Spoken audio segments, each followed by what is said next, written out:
In a world where blind life doesn't wait, where skills are learned, not given, we don't wait for tomorrow, we do it today.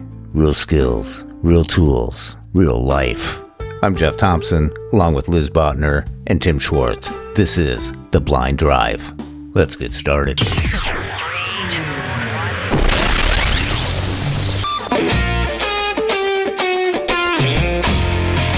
Well, just like Nathan Hawthorne in the Scarlet Letter A, we're out there in public, but we're brandished with the Scarlet Letter B. We're the blind person, you know. We got a cane, we got a guide dog, and we're out there. But you know what? Every morning I get up, I get on the bus, I go to work. There's 60 people. Come home from work, there's 60 people. 15 people here and there. I stop at the store, there's another 20 people.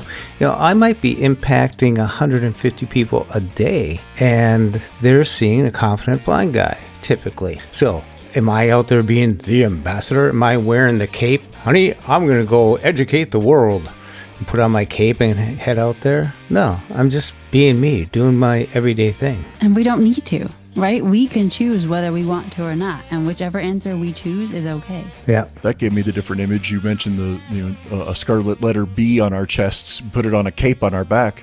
Because we're supposed to be that superhero. Nathan Hawthorne would like it on the chest to go with his Scarlet Letter A. Yes, he would. Just to stick with, don't wreck my thing. I like how you're on a casual name basis with him, Nathan. Right. It's like, wow. Okay. That's very personable. Indeed. Well, when we were kids, it was Nathaniel, then Nathan, and now it's just Nate. Nate. I was just saying, oh, well. Well, then. I didn't want to sound too posh. It's all between friends. I see. Yeah. Nathaniel. It's just Nate. Yeah. Well, welcome to The Blind Drive. I'm Jeff Thompson. And in the studio, we have Liz Bottner. How you doing, Liz? I'm doing fine. How are you? Great. You want to do a little introduction on who is Liz Bottner? Absolutely. I am a certified blindness rehab professional working in the blindness field. When I'm not working, I spend my time volunteering with a lot of different organizations within the blindness community mainly. I dabble in podcasting, and my interests are in accessibility, assistive technology. And when I say accessibility, I mean digital accessibility, mainly assistive technology. And I will try almost anything once in terms of a hobby. I really enjoy blind sports, some of which have included blind hockey, blind ice hockey. I play goalie, running, snowboarding, tandem biking. I really will try anything once, almost anything once. So that is a little bit about me. I remember talking about blind hockey to you, and I got involved, and I was playing with the U.S. hockey team for 2 years. I was in it for 3 years, and I remember contacting you and asking you about it. Good stuff. Indeed. And also in the other corner, we have... It's not a round table. We're going to go with a triangle. We have Tim Schwartz. Tim, how are you doing? I'm doing really good, Jeff. How are you doing? I'm doing good. Thank you. Tim, why don't you give a quick little introduction? Yeah, absolutely. So, as you said, my name's Tim Schwartz. People hopefully may have heard me from my podcast, Life After Blindness.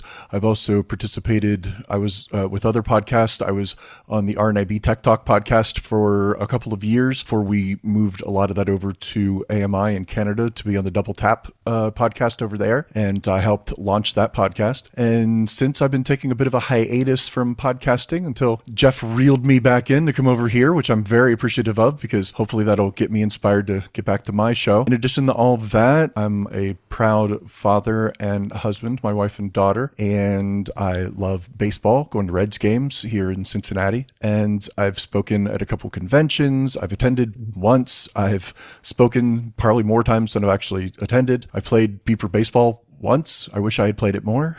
All this talk about sports, I'm like, I feel a little left out. I've interviewed people about blind hockey and baseball and other things, but unfortunately just haven't gotten in there myself. So yeah, I've been around the podcasting space for many, many years, and I've participated in support groups and mentorships and all kinds of other meetings and things in the blindness community here in my local town. And so I'm happy to bring all that here, Blind Abilities, and see what we can create here. Well, I'm glad to have both of you here. I'm Jeff Thompson. I run Blind Abilities. I do woodworking. I taught it at a training center for quite a few years, and I also taught it out at Enchanted Hills, which is part of the San Francisco Lighthouse for the blind and visually impaired out on Veeder Mountain in Napa, California. And I also just want to say that I believe my quote-unquote podcasting debut as a guest may have been on the Blind Abilities podcast, talking about my experience in a self-driving car. And now I currently co-host the Penny Forward podcast as part of my involvement with the Penny Forward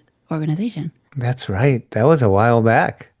Indeed. Was that Las Vegas? Yes, the 2019 National Federation of the Blind National That's Convention. right. I remember we went to that place and they had a big wild party and everything, and we got to learn about that stuff. Yeah, that's cool. Did you win the ticket? Did you get picked? I did. They were poker chips, and I don't know if everyone who went had a poker chip under their seats, but they asked us to reach under our seats, and if we had a poker chip with a number 1 on it, I believe, we were one of the people who were able to get into the self-driving car. And I reached under my chair and I picked up my poker chip and I was like, holy crap, this has a 1 on it, doesn't it? Yes, it does. And so myself and my current guide dog, who is my 4th guide dog from Guiding Eyes for the Blind, she and I both got into the back seat of the self-driving car, which did have a human in it, full disclosure, because in Las Vegas, at several points in the route, mainly when you were on the hotel property, it did require that a human drive the actual car, but we went in the car. And so that I can remember that now, the feeling of, oh my gosh, I won this poker chip with a 1 on it. I can get in this car. How surreal. Yes. And I still have that poker chip. And the first autonomous ride, they did not avoid you because they had a dog. That's great. Indeed. Just later. Yeah, exactly. Yeah. In non-autonomous vehicles, many of them. Well, on the blind drive, I came up with a topic, how we present ourselves to society, because so much is focused on how society perceives us, but are we actually feeding them? Are we out there not knowing that we're causing them to feel like the stereotypical stuff is correct? Or are we making an impression on them like, hey, that's nothing like Mr. Magoo, or that's nothing like what I've thought about it. So I think when we're out there and doing stuff, I think we are making opinions where people are able to draw that, wow, this person's is successful. If I get on the bus 5 days a week, 60 people there, 60 people back, I'm impacting their thoughts when they see the blind guy consistently getting on the bus, getting off, probably going to work, and the people see me going from the bus to my work, all that stuff, my interaction with Target and everything like that. They see that and they must get an opinion. The thing is, though, some people say we are an ambassador to the blind community. The entire world blind community is counting on you to be an ambassador, to show great representation and all that stuff out there. But when it comes to authenticity, I'm just me going about it. I don't think about blindness when I wake up. I don't think about it on my way to work. I just think of going from point A to point B and being me. And yet, no matter how much skills you have in traveling or your dog, you'll still find that person that's going to have a Boy Scout moment where they're going to feel, I'm going to save the day. And they interject their self. When they intersect you, when you have that intersection that you want to cross, and they're going to be the hero. They're going to feel good about themselves for that moment.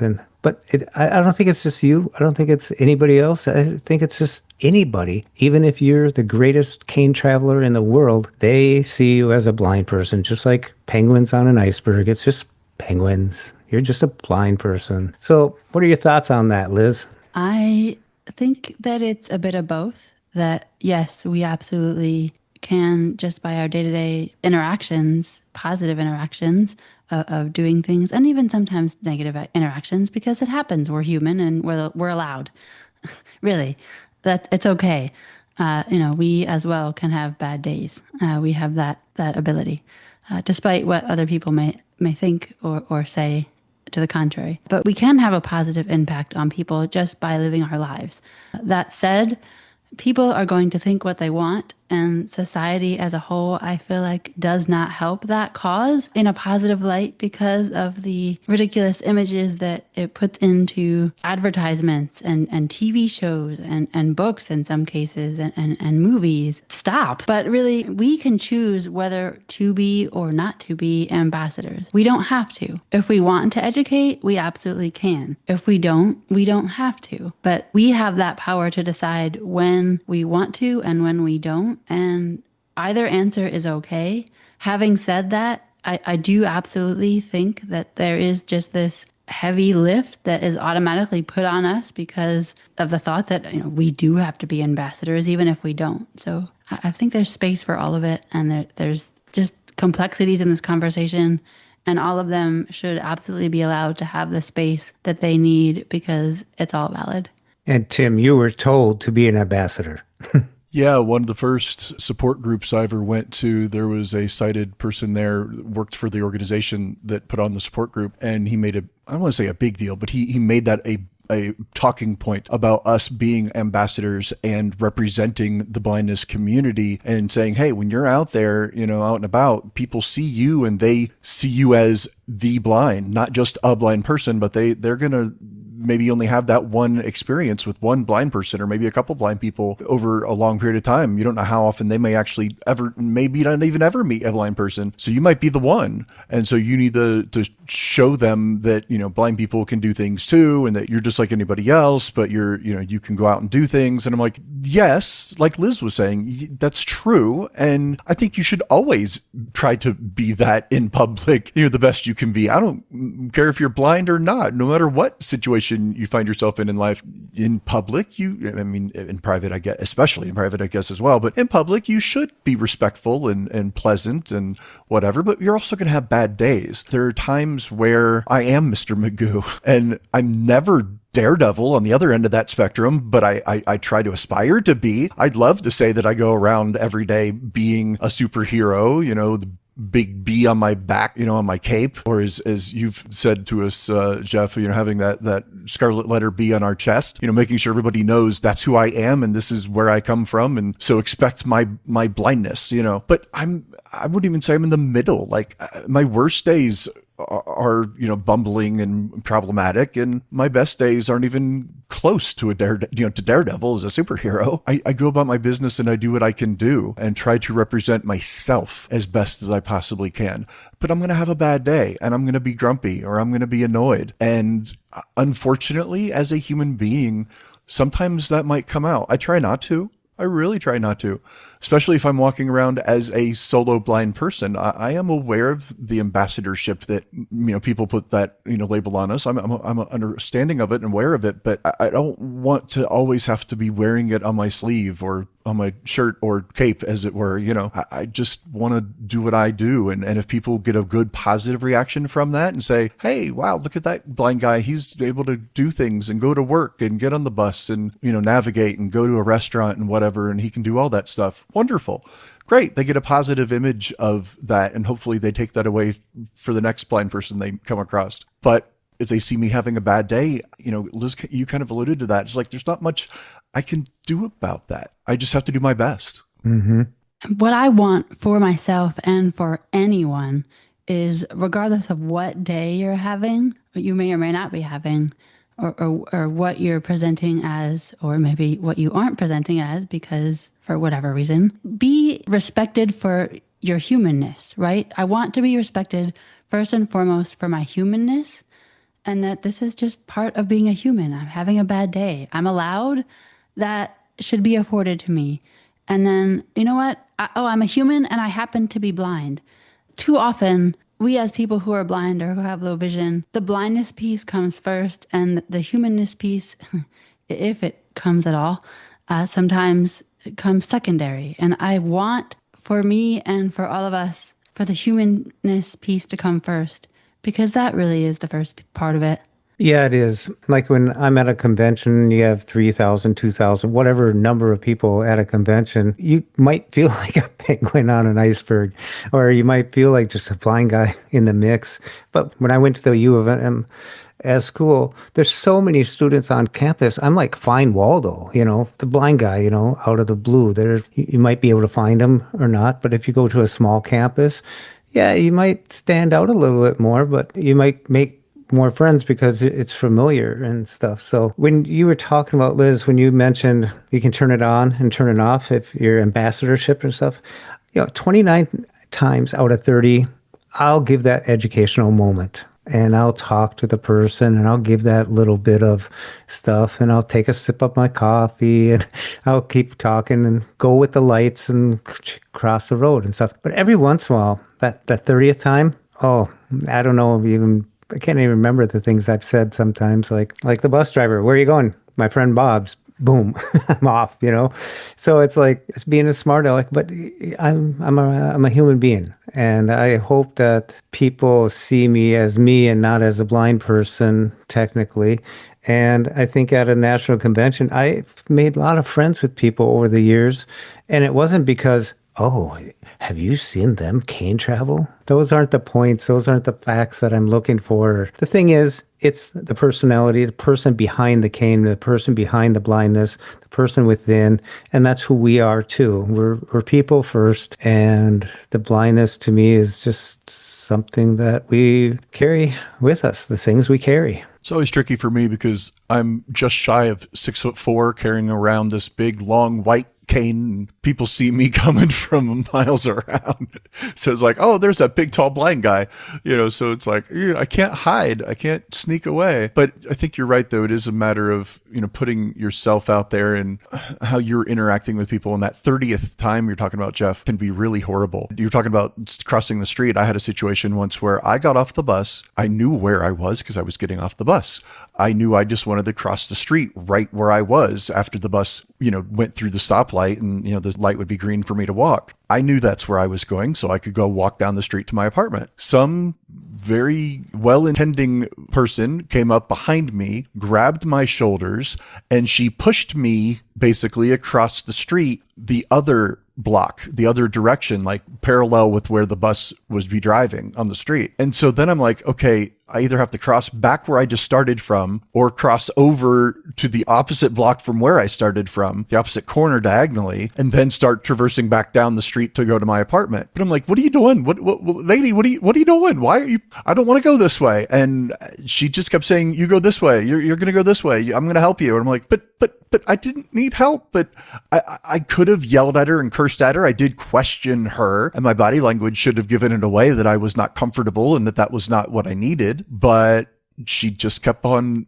guiding me by pushing me across the street. And I tried my best to keep my cool. And I think I did until I got to my apartment. Then I kind of exploded just to nobody in general, but it was just frustrating. But I had to make that choice. Like you said, Liz, I really had to take a step back and be like, all right, I'm really only going to be half a block or a block, whatever you want to look at it, off, one side of the street off of where I needed to be. Is this really changing everything in my life right now, this minute? It's going to cost me an extra minute and a half of crossing the street. Okay, take a breath, calm down. It's not the end of the world. Was it frustrating? Sure. But it didn't, break my entire day. So I had to make that choice of just saying, all right, let it go. She thought she was doing something nice. But then you have those other times where people are, almost as if they're just barking orders at you or yelling things at you. And they get really angry at you when you don't listen and you're trying to do what you want to do or what you should be doing. And that can be very frustrating in that, that 30th time you're talking about, Jeff. It's like, okay, I know where I'm going. I know where the door is, but thank you. You try not to say something snarky. You're like, thanks. But okay, I got it, and then there are those well-intended people that maybe you did need that advice and you find, oh, well, that wasn't the right door or that their advice was correct. And then you're like, oh, okay, well, I'm glad I didn't yell at them because they did help me, so it gets tricky and you really have to kind of think about the situation and think through how you want to react to each one. But Tim, with your example of the person grabbing you, I mean, yeah, and I agree with all of the things that you said, but there's also some deeper questions and things that I think resonated with me as you were speaking. Oh, yeah. First and foremost, I really want to know what gives someone the idea that it is okay to grab a stranger. Would they do that Yep. to a fellow sighted person? I don't believe so. And so why is that a thing that happens to those of us who are blind or who have low vision? Also, Well, yeah, because I know I'm not the only one. Right. exactly. And then, yes, it took you an extra minute or so to backtrack and things like that. But in terms of my earlier point of society not helping with the stereotypes, people are then watching potentially this person grab you and push you. What are they thinking? And that shouldn't matter at the end of the day. But that's still, I mean, that doesn't help either. But really and truly, what is going through people's minds when they think it's okay to just invade personal space and grab, and if anything, what? And if not, they stop. Like I said earlier, just stop. Don't do it. And when they did that, I did have that thought of, this is my personal space. What if this was, and I know it shouldn't matter in today's world, but, the stereotype of what if that was a man grabbing a woman, that could be a scarier situation. What I mean? What's going on here? Double standards. Come on. This was a woman grabbing a man. Yeah, well, I guess, but it's the idea of the other people, like you said, Liz. There were several other people in the crosswalk seeing this happen. Nobody else said anything. Nobody stopped her. I was saying, no, I don't want to go this way. I don't know. What are you doing? Why are you grabbing me? And I'm saying these things out loud. I want to go the other direction. Nobody stopped her and said, hey, don't you hear him? He's saying he wants to go the other way. And I know there were people around. We all got off the bus together and we're walking across the street. We're all crossing that crosswalk. So there wasn't anybody coming to my aid to say, hey, stop that. I'm not blaming them. Absolutely not blaming them. And I know that's not what you were saying necessarily. It's not blaming them for inactivity, but at the same time, what are these people thinking when they're seeing something like that happen?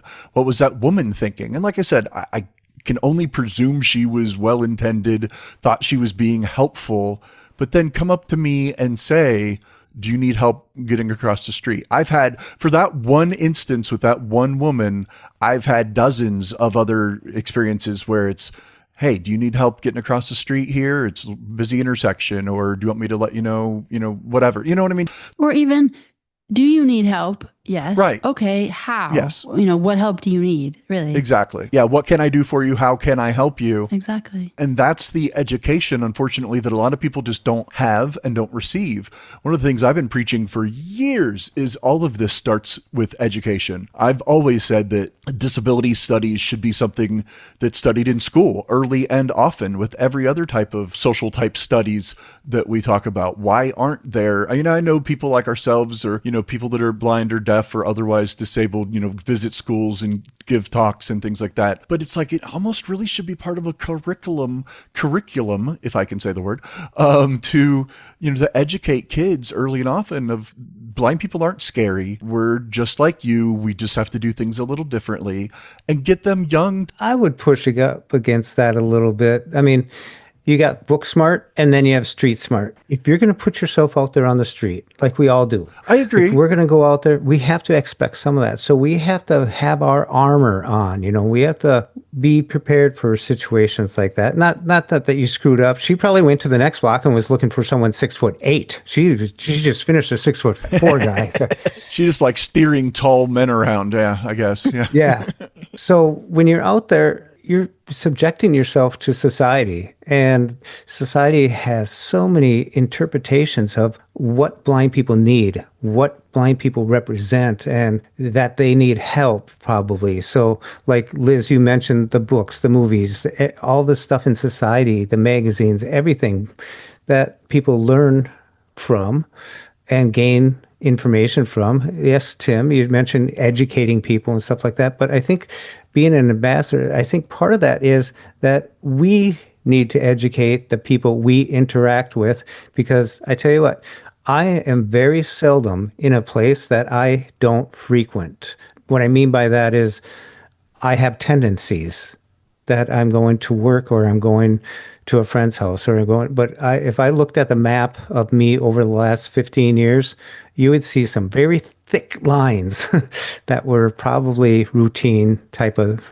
stuff, certain stores that I go to, certain other things like that. So if I can educate someone once in a while, 29 out of 30 times, I think that's pretty good. Yeah. So there's no quick fix, just like in education. It'd be nice that all teachers had to take something in their curriculum about accessibility, or all people who were becoming web designers, that they had to take part of their curriculum was accessibility. But they don't have that technically right now. And if you go to all the big conventions, there's groups of people that meet and talk about having that stuff, trying to interject that, you know. But here we are down in the trenches going out into the streets, because if you're not going to get out in the streets, you just don't know what you don't know. Well, if you're not getting out there, what kind of life are you really leading? What you're missing out on a lot of, community and interactivity and being social. And that's not a great way to live either. But I totally agree with you, Jeff, but I think it should be both if possible. If we can, and when we can, try to be that ambassador. I'm not sure if that is the best word, but it is a word, try to represent ourselves as humans, as Liz said, but as, people who are blind as well, in the best positive light we can, as often as we can, but the other flip side of that is, outside of the occasional interaction I might have with somebody where they might learn something about me or about blindness, why can't it also be something that's, even if it's a couple chapters in a social studies class or a health class, to have, discussion about people that are blind or deaf or in wheelchairs? Why can't there be an education that starts in elementary schools that talk to kids so that they're not out? I've had so many kids that are afraid to approach me or talk to me because they see the cane and they freak out, little kids that are like, but mommy, they're blind. And even the parent sometimes doesn't know what to do or to say. Mm-hmm. And that I can do my best in that instance to say, I use this as an extension of my eyes. It helps me to see by feeling the ground or obstacles in front of me, et cetera, et cetera. I can go through all that. I'm late to work. I can go through all that. And I have many, many, many times in my life, I've done that. But why can't it also be that we have education? And I know that's a big conversation that, is way above our pay grade. But in my Pollyanna kind of pie in the sky idea, it's like, why can't we have both of those things to help society, to help people to understand, okay, they're not that scary. They can do things and they might need my help. And here's the best way to ask them if they need my help. Let me ask you this, both of you. When you notice someone in a wheelchair, do you pause and say hi? Or do you notice they're in a wheelchair and just go on by because it's just another person? This is where I get to be a sarcastic jerk. I don't see anybody in a wheelchair. Right. But sometimes if I know the bus makes that sound and it goes down and it picks up the bus and they strap them in up in the front there. They ask a couple of people to move out of those seats and they fold it up and they strap it down and then you take off. I mean, have you ever been on the bus and you're kind of running late and all of a sudden you hear the ding, ding, ding, and now, they got to pick up a person in a wheelchair. It's like, people with disabilities. And here you're sitting there with a guide dog or a cane or something like that.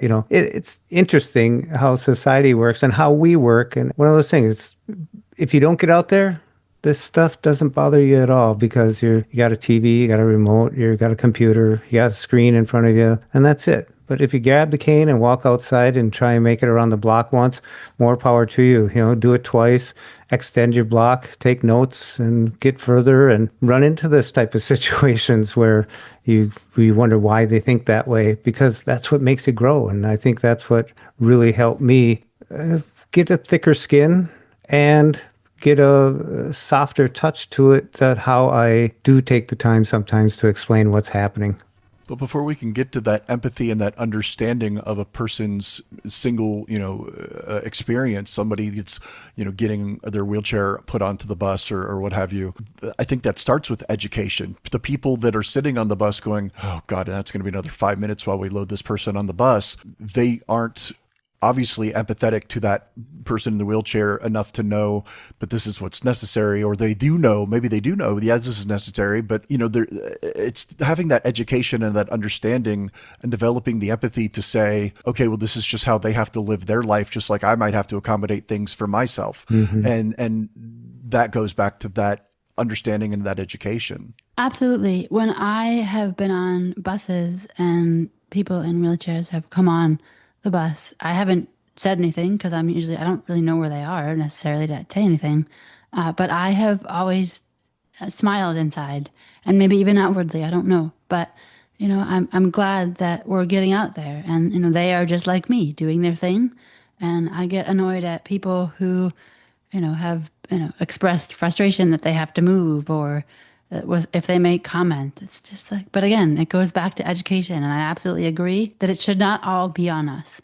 It should come from society and from us to supplement that, but it should not all be on us. Just as in my view, the built environment should be accessible to anyone and everyone who comes in contact with it. The burden should not be on us to bring accessibility into it wherever we go. The same goes for educating people about people, some of whom have different abilities than everyone else. That's okay. Mm-hmm. And like we were talking before, the difference between authenticity or being authentic, or how society says, that's success. You made it to work. You're so inspirational. Yeah. Oh, yeah. Society has all this inspiration porn.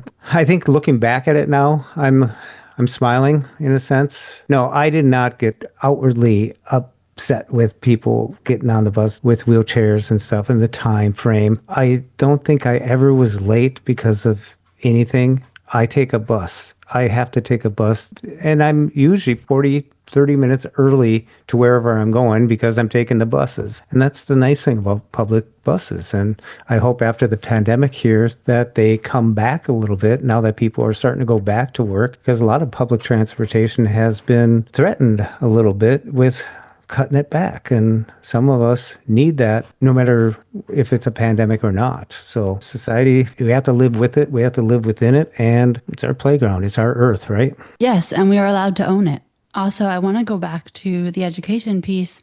We've talked a little bit about it, but what we have not brought up yet is there has to be a want from the other person who you are educating to be educated. Yeah, that's true. And if that's not there, you can educate all you want. It's not going to matter.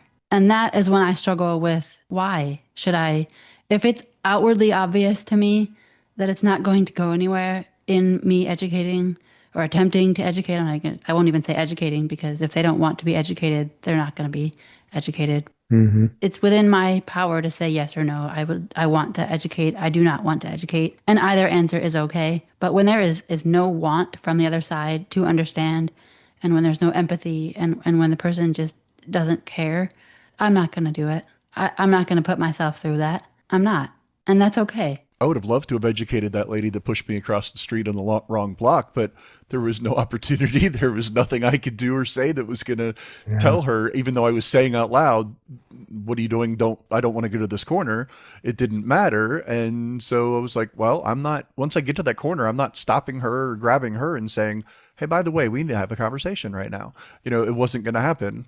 But in a way, I feel like you actually were educating her in the way that you could in that moment. She just wasn't paying attention. She wasn't actively listening to what you were saying. And apparently neither were any of the other people on the street, but in the street. Yeah, that was disheartening. But yeah.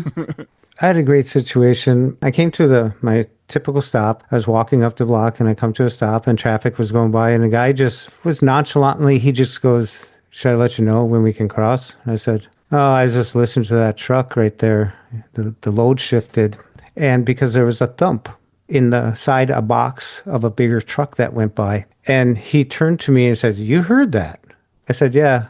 He probably didn't load up the truck very well because the boxes just tipped over. Oh, and sounds like traffic just stopped right now. And we talked nonchalantly as we crossed the street. And that was a perfect moment where he realized how tuned in I was to the sounds that were happening around me. We just had a regular conversation. It was just one of those moments that didn't even scratch 10 seconds off my time or anything. It was just in fluid motion.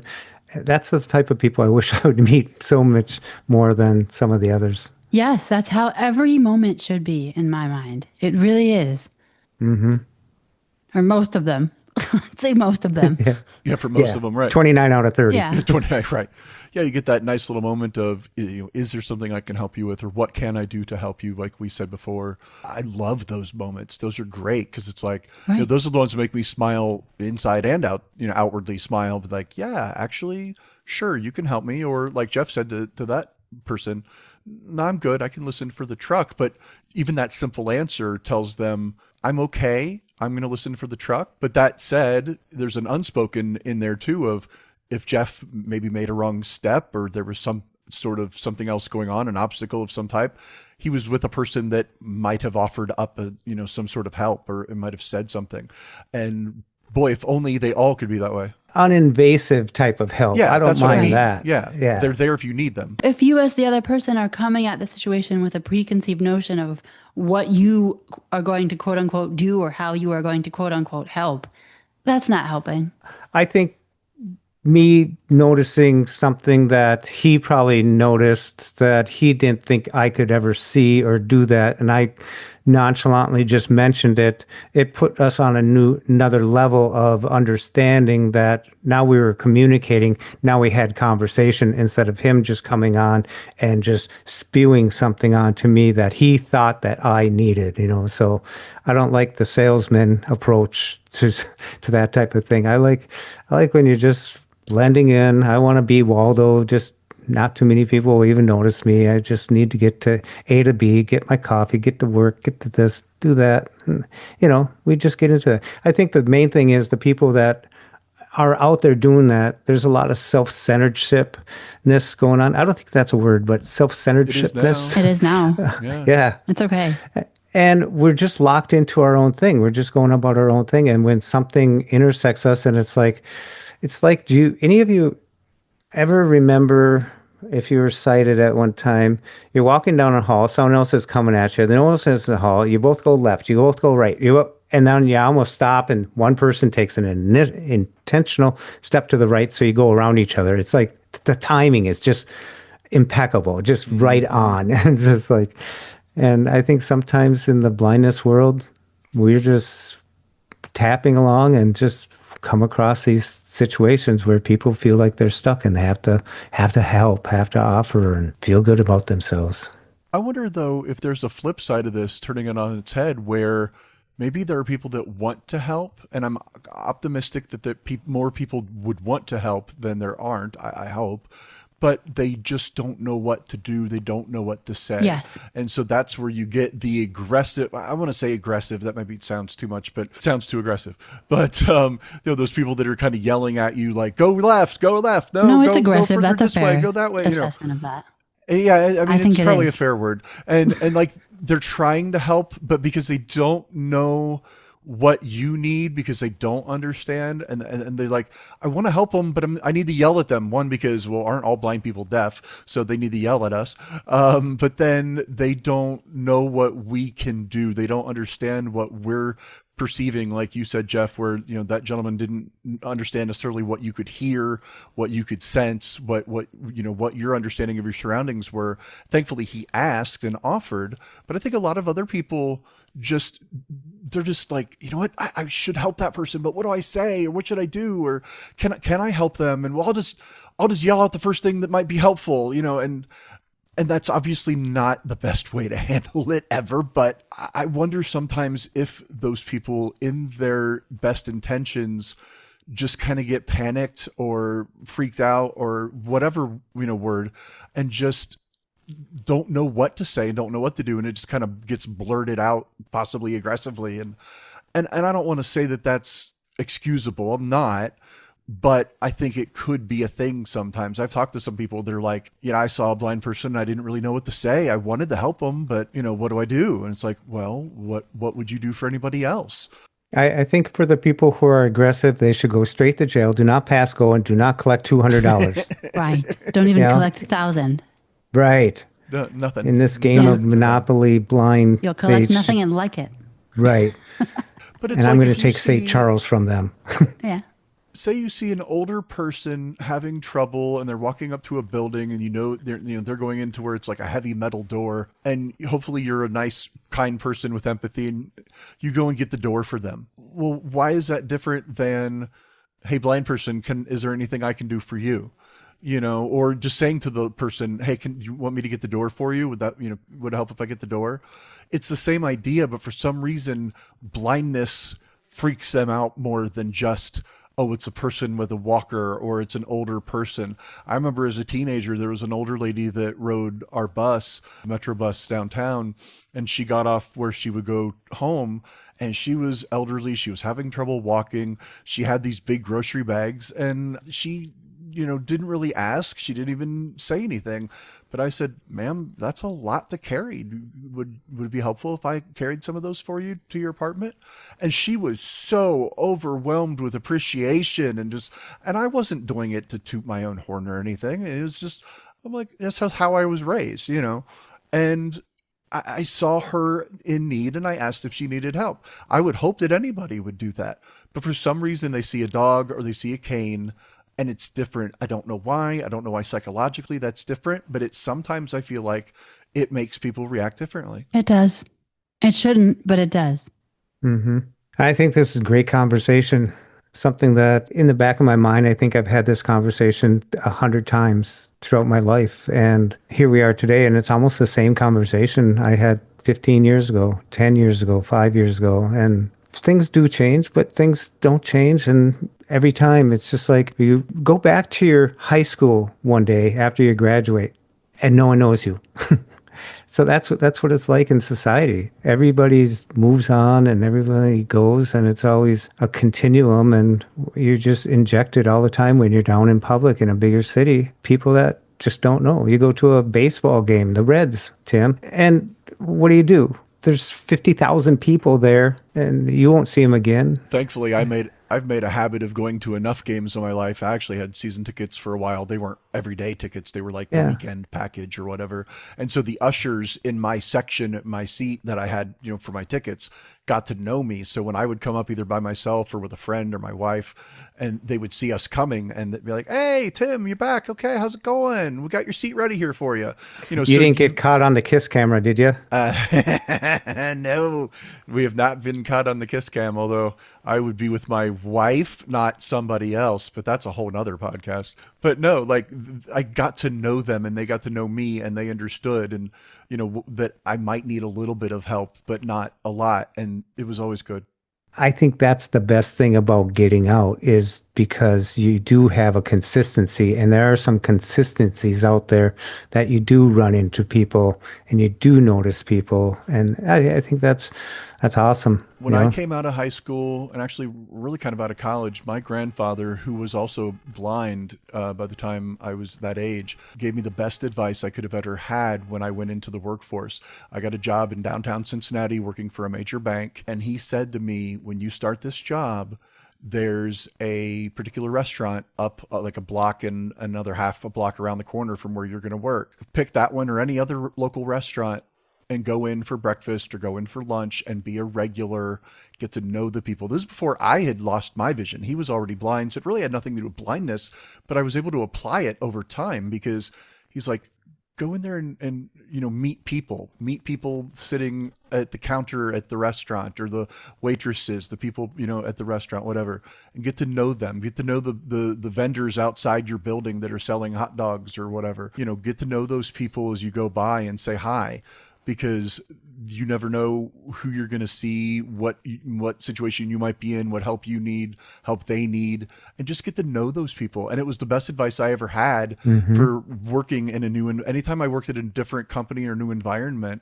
I would get to know the people that worked locally or, somebody at a restaurant or whatever, because then you have that community and you have that understanding and they get to see you all the time as a blind person and they get that understanding. It kind of rubs off. And I think if people want to start getting out there more often, gain travel skills and stuff. And like I said earlier, walk out the door, walk down to the end of the driveway, go to the mailbox, come back, go down to the neighbor's driveway, turn around, come back, go down to the end of the block, check it out, listen, pay attention, take a right. If you take 3 rights, you're going to end up back where you started from, and you didn't have to cross any streets. So challenge you to get out there and actually get out there. And if you need to, bring someone with you. Bring a friend. Bring a trusted someone with you. If that makes it easier, that's okay. Yeah, it's almost more fun because then you're both doing something together. More than 2 of you, a group. I mean, I love that, going with a group to a place or meeting people at a place. It's just it's a good thing. Just like this podcast, we got 3 people here. Right. doing this and talk about stuff, and I like it. So, Tim, Liz, I think that's a wrap. I think we covered it. I'm looking forward to another topic next time. Awesome. Thanks for having us, Jeff. Yeah, I appreciate it. Thank you so much. It's a great conversation. All right, I'll get the lights.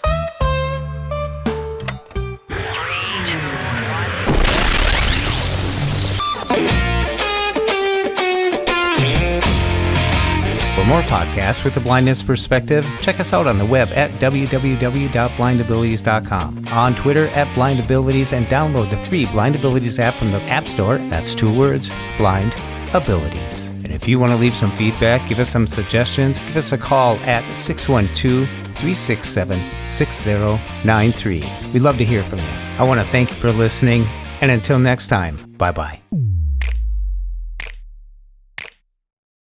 When we share what we see through each other's eyes, we can then begin to bridge the gap between the limited expectations and the realities of blind abilities. And the realities of blind abilities.